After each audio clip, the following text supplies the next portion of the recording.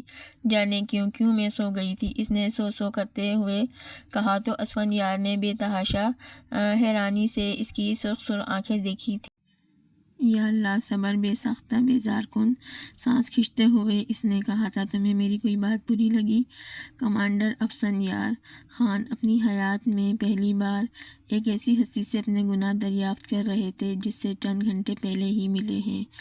اس نے نفی میں سر ہلایا تھا، البتہ نظریں جھکی ہوئی تھیں۔ سیاہ چمکدار شفاف آنکھوں میں ناراضگی کا تاثر صاف ظاہر تھا۔ گندمی مائل رنگت، تیکھی ناک میں ایک باریک سی تار پہن رکھی تھی۔ گھنگریالے بالوں کی چند لٹھیں چوٹی سے نکل کر اس کے رخساروں پر اٹکھلیاں کر رہی تھیں۔ اس میں حسن کشش کے سارے ہی انداز درج ہوئے تھے، بس ایک نظر تھی جو لاپرواہی کے عالم میں اٹھی تھی۔ وہ اسی نظر کی قیدی بن گیا تھا۔ ان خوبصورت لبوں کی کپکپاہٹ اسفندیار خان کا چین لوٹ لے کر گئی تھی۔ ایک لمحے تک بستگی کے عالم میں بیٹھا اسے تکتے رہا، پھر آہستگی سے بولا، جاؤ تم بچوں کو دیکھ لو اور میں چینج کر لوں، پھر کھانا کھاتے ہیں۔ اس نے لہجہ بہت نرم رکھا تھا، اندر ہی اندر اس کے لاابالی پن، انمیچورٹی پر جھلا رہا تھا۔ اسے اندازہ نہیں تھا کہ یہ لڑکی اتنی میچور ہوگی۔ اس کی میچور طبیعت اس سے بالکل برعکس تھی۔ پتہ نہیں اس کے ساتھ چل بھی سکے گی یا نہیں۔ پہلے 2 بچے کم تھے جو ایک اور کی ذمہ داری بھی اس کے کاندھوں پر آ پڑی۔ اس نے شاور لے کر لباس تبدیل کر کے نیلے ہلکے رنگ کا شلوار سوٹ زیب تن کیا اور کفوں کو کونیوں تک موڑتے ہوئے آئینے کے سامنے رکا۔ نیم بالوں میں برش گھماتے ہوئے اس کی نظر ڈریسنگ پر پڑی، جھمکے پر پڑی۔ مڑ کر بیڈ کی طرف دیکھا تو گرم شال وہاں پڑی تھی، کشن بے ترتیب تھے۔ اسے بے ترتیبی سے سخت نفرت تھی۔ ایک اور وجہ مل گئی تھی زرگل کو ناپسند کرنے کی۔ سر جھٹک کر ڈائننگ ہال کا رخ کیا۔ چپ ہو جاؤ یار، تمہیں خدا کا واسطہ ہے۔ اس نے جھنجھلا کر یوسف کے آگے ہاتھ جوڑے تو وہ معصوم اس کی بلند آواز سے ڈر کر تیز تیز چیخنے لگا، چپ کر جاؤ ورنہ ایک تھپڑ لگا دوں گی۔ سر میں درد کر دیا ہے تم نے میرے۔ اس بات سے بے خبر کہ اسفندیار خان دروازے پر کھڑا خون آشنا نگاہوں سے اسے گھور رہا تھا، وہ ایک دم اندر آیا اور بازو تھام کر شفاق سے کمرے کے ساتھ لگا دیا۔ آئندہ اگر تم نے بچوں کے ساتھ اس طرح کا سلوک کیا تو بہت برا پیش آؤں گا، سمجھی تم؟ وہ یکدم بدحواس سی ہو کر اس کے شفاق اور رحم سے عادی چہرے کو ٹکر ٹکر دیکھنے لگی۔ سمجھی تم؟ اسفند نے زور سے جھٹکا دے کر اسے دور دھکیلا۔ وہ در سے بے ساختہ سسک اٹھی۔ وہ آگے بڑھا اور یوسف کو بازوؤں میں بھر کر وہاں سے چلا گیا۔ کمینہ، بدتمیز! اس نے آنسو پوچھتے ہوئے اسے برے برے القاب سے نوازا۔ یہ اس کی پرانی عادت تھی۔ پھر سو کرتے ہوئے ٹھک سے اماں کو فون ملا دیے۔ یہ کیا ظلم کیا آپ نے میرے ساتھ اماں؟ آپ تو کہتی تھی کہ میرا شوہر بڑا خاندانی اور سلجھا ہوا ہے۔ کیا خاک سلجھا ہوا ہے؟ ذرا خیال نہیں آیا میرے بازو موڑتے ہوئے؟ بدبخت کہیں کا! خدا نخواستہ نازک بازو ٹوٹ جاتی تو؟ اس نے اپنی کلائی سہلائی تھی۔ دوسری جانب اماں نے سر پکڑ لیا تھا۔ اسے رخصت ہوئے ابھی آدھا دن ہی گزرا تھا۔ ایسا بھی کیا کر دیا تو نے؟ اس کی اولاد کو ڈانٹ دیا ذرا سا؟ وہ شخص تو غصے کے پہاڑ چڑھ گیا۔ کمبخت، تو نے اس معصوم کو ڈانٹا ہی کیوں؟ اماں کا بس نہیں چل رہا تھا، وہ اس کا سر پھاڑ دیتی۔ اماں چیخ کر اسے میرے کان کے پردے پھاڑ دیے تھے اور میں ڈراؤنی بھی تھی۔ حد کرتی ہو تم اماں، وہ بڑھ کر بولی۔ اچھا چلو رکھتی ہوں۔ کچھ بھی سنے بولے اور فون رکھ دیا۔ اب اس کی ہمت نہیں پڑ رہی تھی کہ وہ باہر جا کر اس شخص کا سامنا کرتی۔ اس کی عزت نفس کو یہ گوارا نہیں تھا۔ وہ بچوں کے کمرے میں ہی تکیہ درست کر کے لیٹ گئی۔